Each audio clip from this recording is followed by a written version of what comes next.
Welcome back to the channel. My name is Jeff. This is Not Just Book Reviews, and this episode I'm going to be talking about Julius Caesar by William Shakespeare. I've been a big fan of Shakespeare for years. I've read probably a third of the plays, and I didn't put two and two together, and I thought, hey, let me start talking about them on my channel. So I thought I would start with kind of a fairly easy read. I would say Julius Caesar is one of the easier reads. It's very plot heavy and it barrels right through, and the language isn't so dense. Some of the later plays, like Lear, I feel like even The Tempest, the language is a little more Baroque, not as easy to get through. You have to kind of take your time. But Julius Caesar, I feel like it's kind of a great first play for anyone who wants to discover Shakespeare as well, because the language is fairly smooth and you kind of go right through. I also want to talk about how I read Shakespeare, and I read these Signet editions.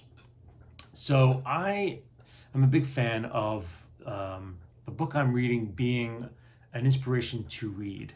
I feel like there's two kinds of books. You can have books they look beautiful on your shelves, right? And for Shakespeare, they have these massive, like Riverside, these big tomes you can get either from Barnes & Noble or from other publishers, where I've got the complete plays of Shakespeare, and that completest bone inside you is very happy. And there it is on your shelf. But I owned one of those at one point, but I thought, is there anything more intimidating than thinking you're going to read a Shakespeare play?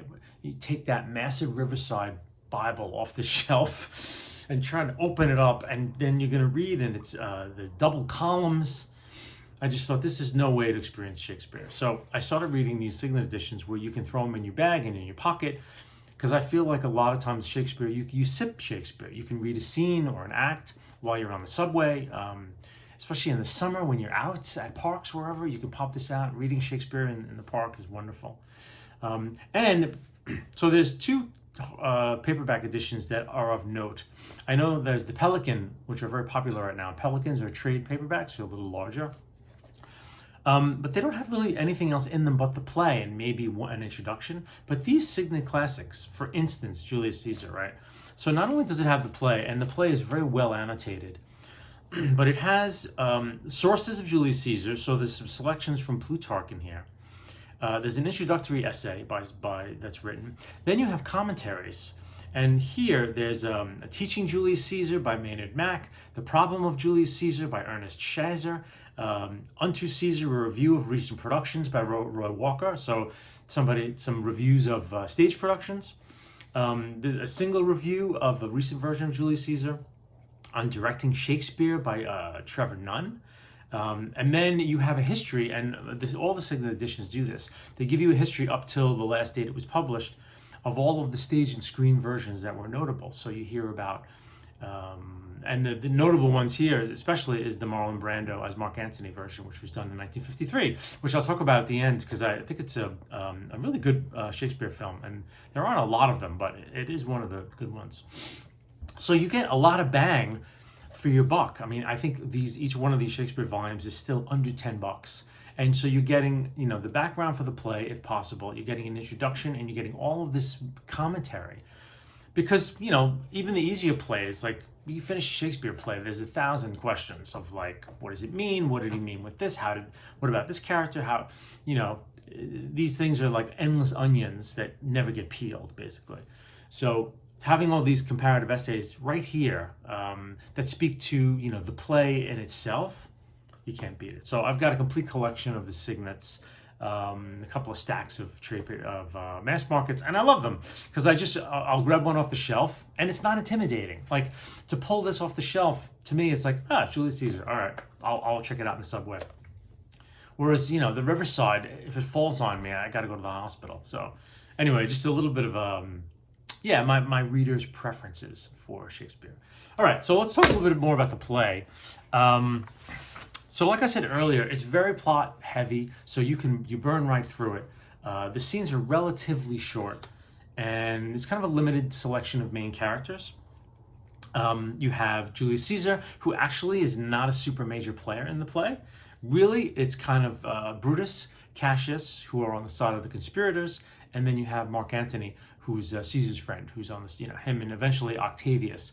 But Octavian plays a very minor role. But so it's really Brutus, Cassius, and Antony slash Caesar, which kind of are the main roles. Caesar's wife Calpurnia has one scene.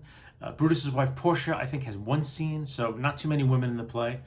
So it's kind of very streamlined for an entry into Shakespeare's world. I think it's a great way to start. Be that as it may, it's also, once Caesar's killed and you have the main centerpiece of the play is Mark Antony's big funeral speech. Once that's over, Acts 4 and 5 really kind of are very light. You kind of blast through to the end. So in a sense, it's not a very deep play. There are an incredible amount of lines that have made it into the English language, which I will get to. You'll be surprised in one play how many phrases that are still knocking around the language here in 2022. It's amazing. But it's also not an incredibly super deep play. It's about the nature of power and the nature of friendship, for sure. But it's not Hamlet, right? I mean, it doesn't have exponential depths to it. That something like Hamlet does, and it definitely does. Those last two acts definitely kind of peter out a little bit. But anyway, I'm going to just go briefly act by act, point out some stuff that I like about it, read some lines. Let's have some fun with Julius Caesar. So, beginning of the book, we have this wonderful prelude to the assassination, right? So, it's one long, dark, stormy night. It's the eve of the assassination attempt, and there's a lot of scenes that take place at night. The weather's crazy. It's stormy. They're not sure what to make of it. And so cinematically, and I'm sure even on the stage, I've never seen it staged professionally. It's a wonderful mood. This mood of conspirators skulking around in the dark, having these conversations under the storm, and what it all means. It's very effective, I think, and I always liked it. I think it really draws you into the story. So we're introduced pretty early on to the main conspirator besides Brutus and Cassius, right? So Cassius, he's this senator who we find more and more is kind of his notion, his relationship to Caesar is kind of one of envy. And he talks a lot about how he and Caesar are like, they're both men, they're both this, they're both that, why him and not me, right? So it's a good comparison because Brutus, really the main character and the protagonist of the play, is a very honorable person. And I think the Shakespeare shows you of the two characters, the different motives towards, one's duties towards the state, one's relationship towards a possible dictator, right? So Cassius relates this story. So him and Brutus meet up and they start yakking, and he kind of wants to enlist Brutus. No one's been enlisted yet towards any plot. So he wants to kind of get Brutus in on the deal. So he starts kind of sharing how he feels about Caesar, because he's just returned home as a triumph, and they're all kind of freaked out that he's going to be offered the crown, and being a king or a dictator in a republic was a big anathema. Because they had, the Republic was founded basically to get rid of kings. So the fact that Caesar possibly might be offered a kingship by the Senate was like a big deal. And I won't go into too much of the historical record here. First of all, because I don't know too much of it. Second of all, because it's easly available if you want to go check it out. Even if you read through the Wikipedia entry on Julius Caesar, you can get a good deal of this. But some of these senators were really worried that he was going to become a dictator. And of course, that's the thing. And no one really knows whether he was going to or not, right? Because the assassination kind of precluded it happening. But so this has got Cassius worried. And Cassius is kind of eyeing Brutus as a possible ally. But when Cassius relates his stories, he's talking about when Caesar and I went swimming one time, he needed me to help him cross the river. When I was serving with him in the wars, he had the falling sickness. And so there's a thing about Caesar that's real, that they're not sure if he had epilepsy or just was prone to seizures. Epilepsy was kind of the big thing for a while, and now they're not sure if it was epilepsy. So in Cassius's eyes, he's often saying he's motivated by envy. Like, why not me? Why him? Why does he? Why does he get to be this great person? Where you think if Cassius was in his place, he might be doing the same thing as Caesar. Like, why not me? Why not I be king? So this about Cassius, he's not clean in his motivations, right? So he realizes Brutus is like the most honorable man in the city. It's his reputation, it's his family, he's the man. So he's slowly invigilating Brutus during this conversation to try to get him on the conspirator's side. And at the same time, once they part, he has some Confederates throw stuff through Brutus's window that read like, wake up, Brutus, if you could see yourself like we see you, blah, blah, blah, all of these things to try to puff up Brutus's pride a little bit. So that's kind of, we're introduced to Cassius in the first act. So in this opening speech, when Cassius and Brutus are together, we get the memorable lines of "the fault, dear Brutus, lies not in our stars, but in ourselves," where he's telling Brutus the fact that Caesar is bestriding the world like a colossus, which is another line that we hear all the time, also in this same speech. That Cassius is saying, if this man is who he is, and we're made little men by comparison, the fault's in ourselves. So he's kind of, also blaming them, which is just this wonderful line. So he's trying to convince Brutus, right? And so he says, what should be in that Caesar? Why should that name be sounded more than yours? Write them together. Yours is as fair a name. Sound them if doth become the mouth as well. He's trying to convince Brutus, like, he's ascending into this monster, and why not you? So trying to get him to join the conspiracy. So during the same time, we're flipping to Caesar. We're getting the lines, "Beware the Ides of March," another classic line you've heard 1,000 places in the world. You always hear that line, especially in this time of year. I just realized that the Ides of March are coming, and I wonder if there's some spooky reason I read this in March, but okay, we'll leave that. Caesar also remarks, there's a point where Cassius and Brutus are seen by Caesar and Antony. And Caesar notices Cassius and he says, points out to Mark Antony, "That's a dangerous man. He hath a lean and hungry look." Another line that we hear everywhere. So Caesar is very aware that Cassius is a very dangerous man. And you'll see as we go through this play that Cassius is very politically savvy, and he kind of foretells all of the bad things that happen to the conspirators early on, all the mistakes that Brutus makes. Cassius kind of knows what should have been done and that it was not done. So Caesar was correct in his assumption that Cassius is a very dangerous man. And there's one more line, "That's all Greek to me." So that's Casca talking to Cassius, overhearing Cicero, got all that. Cicero's talking in the Senate, and Casca is kind of a straight guy, and he's like, "What did Cicero say in the Senate?" Casca's like, "I don't know. He said some stuff, and a bunch of guys were laughing. It was all Greek to me." That's in this play. So now we move on to Act 2. Act 2 is basically the conspiracy now gels around Brutus. All the conspirators come to his house, but first we have a little kind of aside, a soliloquy, as Brutus cannot sleep. He's up all night pacing, trying to figure out what to do about Caesar. And the difference between Cassius and Brutus is that Brutus is talking about what ambition is going to do to him if Caesar is given this kingship. And he's much more, he's really looking at it, the dangers of the state. It's not so personal with Brutus. He's not so obsessed with, why not me? That's Cassius's deal. But Brutus is really, he is a very honorable statesman, and he's really like, if we let this guy ascend. So there's a wonderful little bit here that I want to read because it really is very indicative of his character. So, quote, he's talking to himself, "It must be by his death," and he means Caesar. "As for my part, I know no personal cause to spurn at him," right? So Cassius obviously does have a personal vendetta to spurn at him. Brutus, none. How that might change his nature, there's the question. So he's thinking about if he's offered the crown, what is that going to do to him?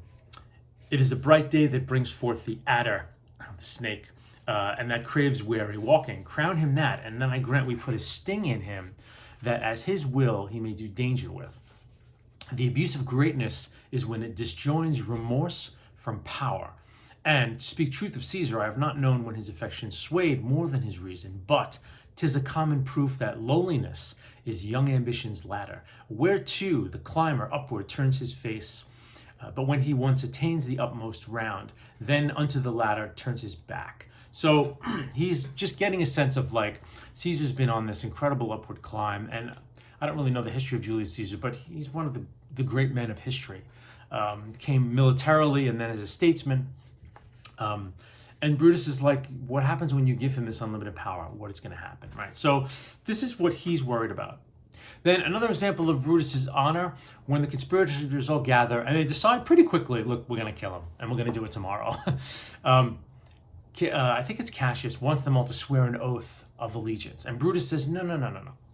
We're not swearing an oath. If we're not doing this for the good of Rome, and for the good of the state, if we're not willing to risk our lives for the glory of this civilization that we're part of, then let the people who don't want to do it, not to be bound by oaths, right? So that's another little subtle thing that Brutus does that shows his character. Like, I'm not going to swear you to whatever. I'm not going to come after you if you don't do it. My conscience is clean. I may be risking my life here, but I'm going to do it because I'm committed. And if that's not how you all feel, then don't be part of this conspiracy. We're not going to swear some oath that has to gird up your loins to do this, right? So it's Brutus's character, which is shown. So Act 3, boom, the assassination, right? We're moving right along, as it were. So first of all, Caesar's home.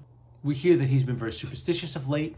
So Calpurnia, his wife, has this dream that's very portentous about him being stabbed. She has these visions of him bleeding from all these wounds, and she kind of freaks him out. And she's like, please, just don't go to the Senate today. And he's like, all right, I'm not going to go. So then Decius Brutus shows up, who's one of the conspirators.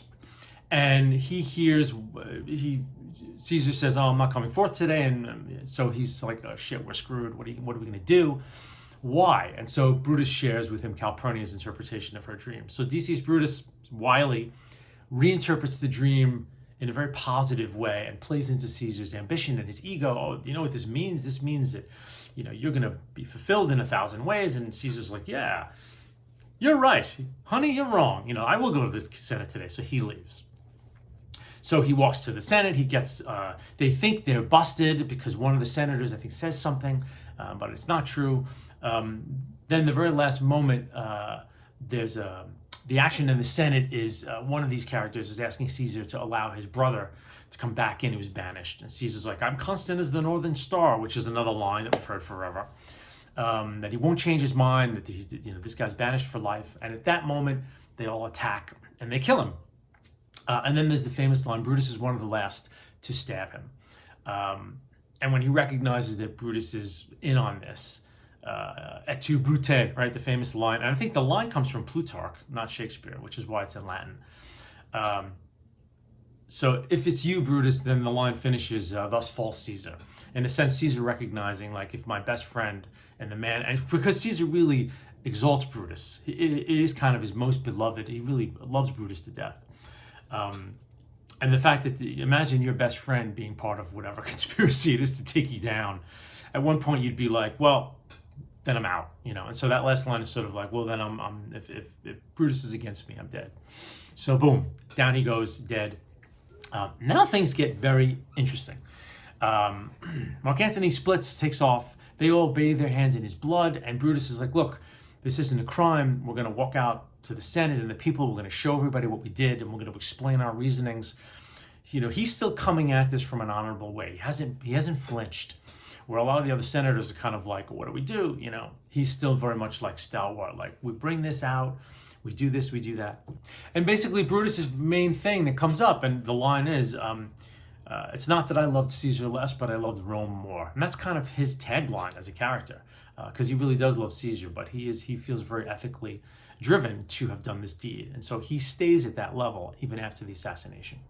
There is one great line that Cassius says that's, as we read it now, and even in Shakespeare's day, is really wonderful. And Cassius, seeing the dead body, says, how many ages hence shall this our lofty scene be acted over in states unborn and accents yet unknown, right? How wonderful is that?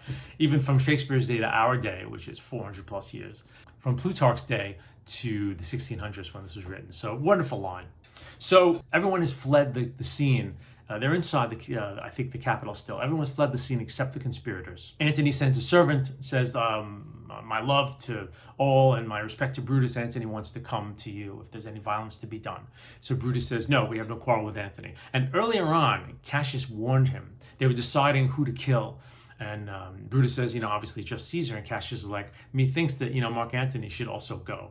And Brutus is like, no, if we cut off the head, the limbs will be useless. So Cassius is very wary of Antony's skills as a politician, as a soldier, orator. He's very wily. But Brutus, in a sense, his nobility is his greatest flaw, because he doesn't see these flaws in other men. And he thinks, you know what, Antony will see the righteousness of our cause, and without Caesar to guide him, he will fall in with us, blah, blah, blah, blah. Where Cassius is like, no, he's not. He's going to power grab on his own recognizance. But because Brutus isn't like that, he can't see that. So it's a great thing that Shakespeare makes Brutus's most noble character trait also his flaw. So then enter Antony. Now Antony becomes a brief part of the play, and these speeches that he gives are terrific. He comes to the conspirators and he walks around the corpse and he speaks with them, and the idea is that, okay, you're going to explain to me why you did this, and if the reasons are just, then fine, I'm not going to retaliate, I'll be with you guys. But he's like, but I want to speak at Caesar's funeral, right? And Brutus is like, of course, no problem. And Cassius pulls him aside. He's like, what are you, crazy? You don't know what he's going to say. The crowd's all worked up. We can't let him do this. And Brutus is like, nonsense. I will speak first. I will explain our righteousness. And then Antony will come after. So they set it up where Antony's going to speak after him, right? But again, Cassius, he's very smart. And Brutus is very naive to think of what's going to happen. But there's a great speech that Antony gives. The conspirators leave the scene, and Antony is now left with the body of Caesar. And his face immediately turns. So the whole thing was a put on. And I'll read just a little bit of this because it's beautiful. So they've left the scene. He's there with Caesar's body.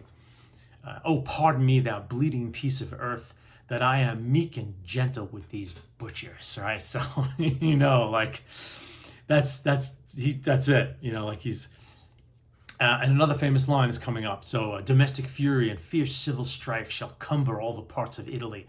Blood and destruction shall be so in use, and dreadful objects so familiar, that mothers shall but smile when they behold their infants quartered with the hands of war. Ouch.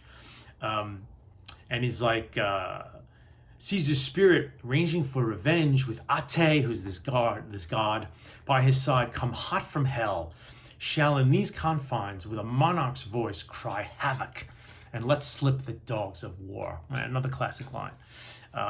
So he's bloodthirsty, dead set on revenge, and the conspirators, Cassius kind of knows, but Brutus is going to be completely blindsided. So then we have the funeral. Brutus has the first oration. He wins the crowd over, basically explains to them, did you guys want to be slaves? We loved Caesar, but we met his ambition with death, blah, blah, blah, blah, blah. So he does all this, and the crowd seems to be convinced, because Brutus is like, if you won, I'll take my life, right? It's very melodramatic. And the crowd's like, no, Brutus, live, you stay alive. And so Brutus leaves. He walks off the scene and then gives the stage to Antony. And this is the famous speech that I won't recite, but I am going to leave a couple of links. I don't know which recitations I'm going to use so far. Brando's is great in the film, but I'm going to maybe try and find a stage version or two. It's the most famous speech in Julius Caesar. I'll just read the first bit of it to get a sense of it. Friends, Romans, countrymen, lend me your ears. I come to bury Caesar, not to praise him. The evil that men do lives after them. The good is often interred with their bones. And then there's this phrase he continually repeats.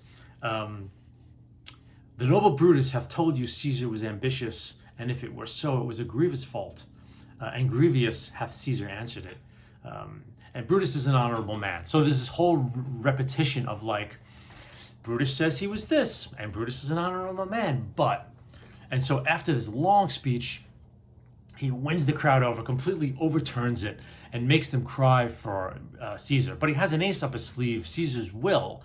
And I read a little bit about this. Some of this was true. Caesar left a certain amount of money to every Roman citizen. And again, not every Roman was a citizen, right? So I think he left a certain amount of gold to each citizen, and then all of the property that he owned, he turned over to be public lands. So, and Mark Antony plays the crowd where he's like, I'm not going to read this will because it will break your hearts. Read the will, Antony, read the will, And finally, of course, he reads the will. And at the end of the whole Mark Antony, there's the main speech, and then there's another part of his speech.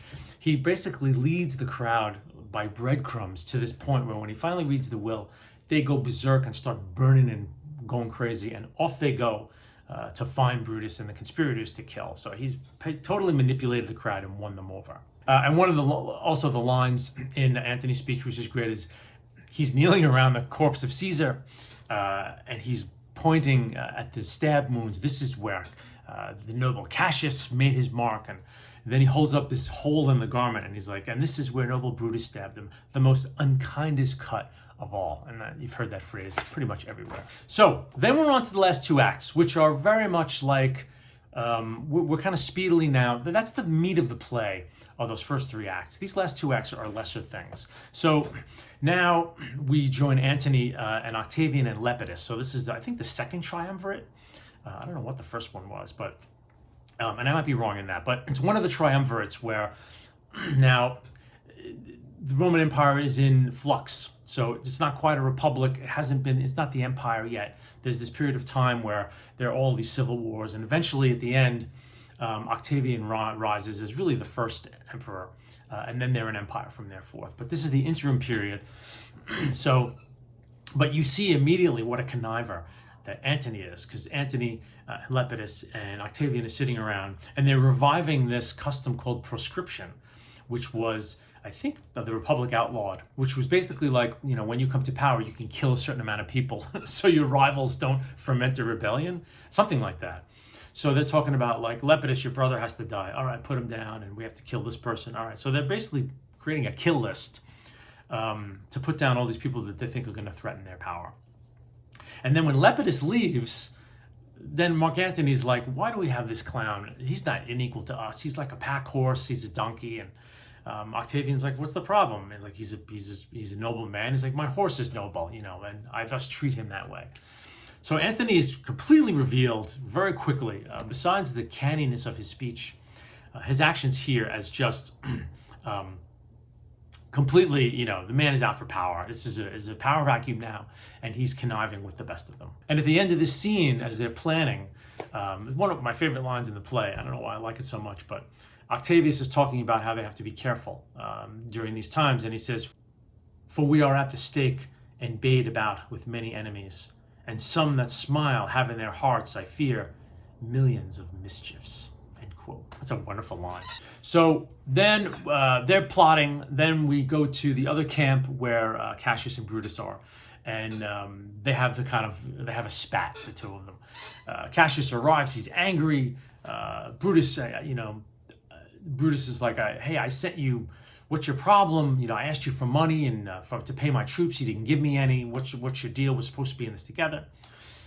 And Cassius is like, I didn't say I wouldn't give you the money. It must have been, one of the runners who ran was a mistake.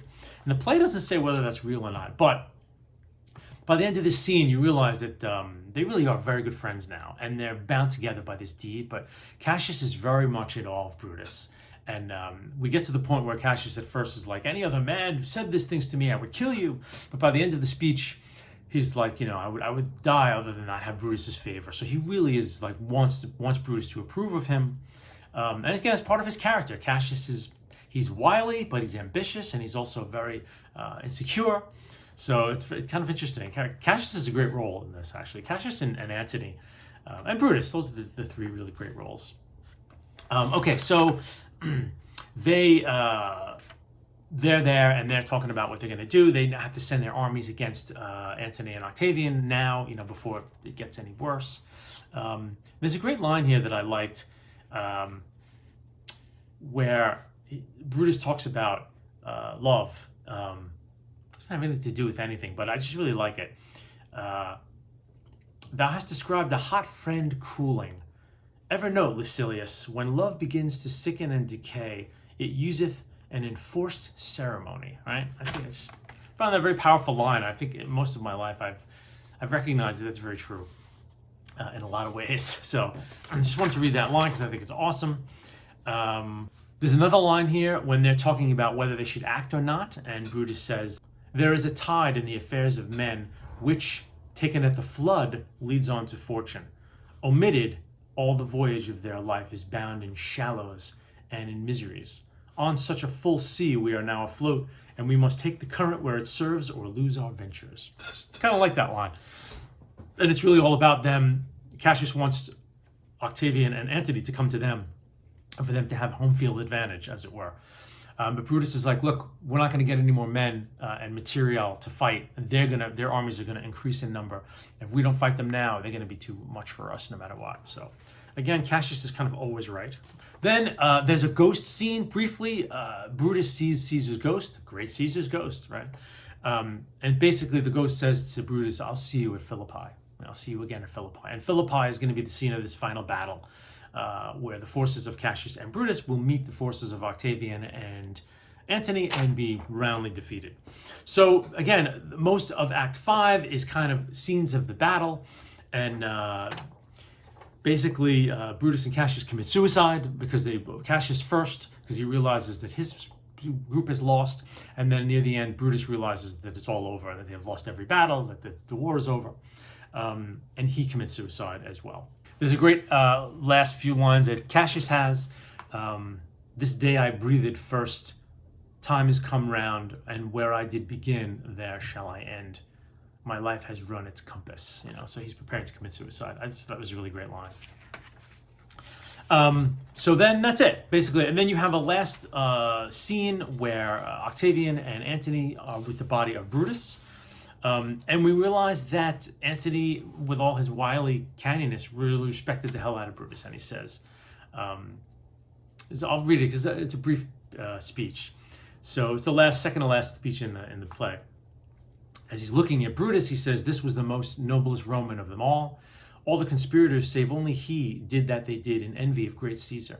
He, only in a general honest thought and common good to all, made one of them. His life was gentle, and the elements so mixed in him that nature might stand up and say to all the world, this was a man. And then Octavius has a few things to say, and it's out. So overall, I mean, it's a very entertaining play for the most part. It's very easy to scan. The character stuff with Brutus, Cassius, and Antony is great. There are some great ideas in here about power and about, the differences in ambition and nobility. So I like it. I think I used to like it a lot more. I didn't realize how the fourth and fifth acts really, things kind of just, it's kind of like they go here and do that, they do this, they go here and it's over. There's not like a build. The real crescendo and climax is really Antony's speech. And once the crowd is off and running, the rest of it really is kind of very thin. And there's not much, you don't feel a real culmination in the end of the play. It's kind of like it goes out with a whimper rather than a bang. So I do want to recommend one film of Julius Caesar. There was a couple of notable ones. There's one in 1950 that was done where Charlton Heston plays Mark Antony. And then 1953, which is the one I want to recommend, James Mason is Brutus, Brando is Mark Antony. And then in 1969, there was a remake where Jason Robards was Brutus, Heston was again Mark Antony, and John Gielgud played Caesar. And there's a lot of BBC versions you can probably choose from. But the 1953 film was very good. And I say that because they filmed the play. And the problem and it's John Gielgud as Cassius and James Mason as Brutus. So those scenes between the two of them, they're really not cut very much. So the camera just kind of lets those two master actors go at it, which is great. And Brando is a terrific choice for Mark Antony. I think the more I see the speech, the more I see the flaws in it, but the power of Brando as an actor is just startling. I think he doesn't have the command over the Shakespearean language and delivery that the master British actors have, but he more than makes up for it in his intensity and his power and his presence as Mark Antony. So it's a terrific kind of balance to the other two characters. But I've seen a lot of Shakespeare on film because it's one thing to read it, but to have it spoken aloud by a troupe of really good actors, there's really nothing like it. That's what it was meant for. That's kind of its optimum setting, is to see it live or even to hear it. So when I read this, I also listened online. There's a lot of great readings of Shakespeare plays that are done. The entire plays are done by famous actors. The one that I read, I think Ralph Richardson was Caesar. Anthony Quayle was another voice. So you have these wonderful actors bringing the text to life. And that they do some background stuff with crowds and stuff, but it's a great way to read along because it's one thing to read just on the page. I mean, obviously it's beautiful language, but to have it in your ear while you're reading it, to me, I would recommend that. It's a great way to do it. But sometimes I struggle with the film versions of Shakespeare because what they try to do is they try to make a movie out of it, and they cut a lot of the text. So, Kenneth Branagh's Hamlet was notable for not cutting any text, which is amazing. Henry V, I think, in Much Ado, his films he leaves pretty much intact, but the Ian McKellen, Richard III, they cut so much stuff out. And even in a lot of the BBC did some stuff where they did the Hollow Crown series, where they were doing Richard II, the Henrys, and then Richard III, and there's so much text that's cut. So I don't like that. I don't want to see a film version of Shakespeare if you're cutting half the language, But filmmakers feel that because of the long speeches and the long scenes, they don't know what to do with their bloody camera. They don't, so they're like, let's cut this scene down. Let's get to they do more with the interstitial scenes. Like if there was a quick scene in here about a battle, it would be a 10-minute movie scene. Whereas if we had a long speech, it'd be cut down to like a minute and they would cut out the major parts of it. So yeah, I'm not really a fan, but of the 1953 Julius Caesar, fantastic. A great way, even if you don't want to read the play, if you want a really great introduction to the play, watch the film. And if you're excited about it, then maybe go back and read it. So yeah, so that's most of what I have to say about Julius Caesar. I just realized that one of my reading goals for my life is to read all Shakespeare's plays. And I've only read maybe a third of them. So I think having a BookTube channel now, I think I'm going to do some more Shakespeare. And they read pretty quickly. Like I burned through Julius Caesar with the audio in, maybe a day or two. Because it's only like, if you read them straight through, it's only a couple hours of your time. And there's so much meat to talk about. So so I hope to have more Shakespeare episodes uploaded in the future. Anyway, thanks for listening, and I'll see you next time.